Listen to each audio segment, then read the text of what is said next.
असं तुमच्याही सोबत होतं का, की दिवस संपतो पण कामं काही संपत नाही? तर या दिवशी माझं असंच झालं. कारण हा दिवस होता माझं गुरुचरित्र पारायणाच्या आदल्या दिवशीचा. दुसऱ्या दिवशी मला पारायण करायचं होतं. त्या दिवशी आदल्या दिवशीच मला सर्व तयारी करून ठेवायची होती. तर दिवसाची सुरुवात झाली शिवांशचा टिफिन बनवण्यापासून. त्यासाठी मी रव्याचे त्याला अप्पे बनवून देणार होते.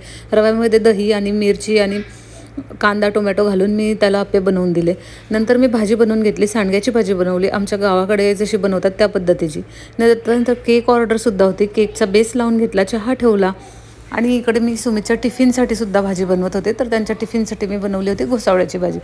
सोबतच मी 2 गड्डी कोथिंबीर आणली होती, कारण मला कोथिंबीर वडीसुद्धा करायची होती पुरणपोळीसोबत. सो मी कोथिंबीरसुद्धा निवडून घेतली.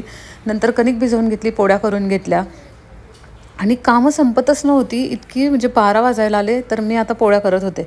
नंतर दुपारी मी केक बनवून घेतला, ध्वनीला झोपी घातलं. नंतर केक बनवला, केक फ्रीजमध्ये ठेवला आणि काय सांगू लाईट त्या दिवशी इतकी सारखी जात होती आणि गेली तर 1-1, 1.5 तासाने लाईट येत होती.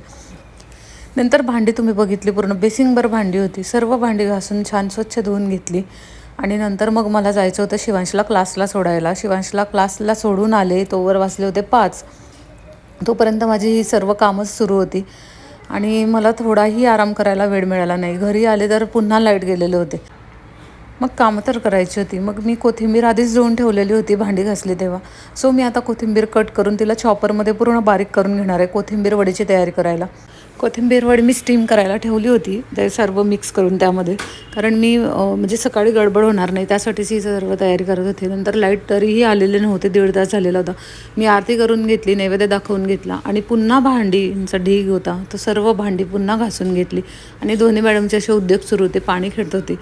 नंतर पुरणाची डाळ शिजवून घेतली होती. डाळसुद्धा थंड झाला होता कुकर, तर मी त्यातलं पाणी वेगळं करून घेतलं, ते फ्रीजमध्ये ठेवून दिलं, कारण ते दुसऱ्या दिवशी मला कटाची आमटीमध्ये यूज करायचं होतं.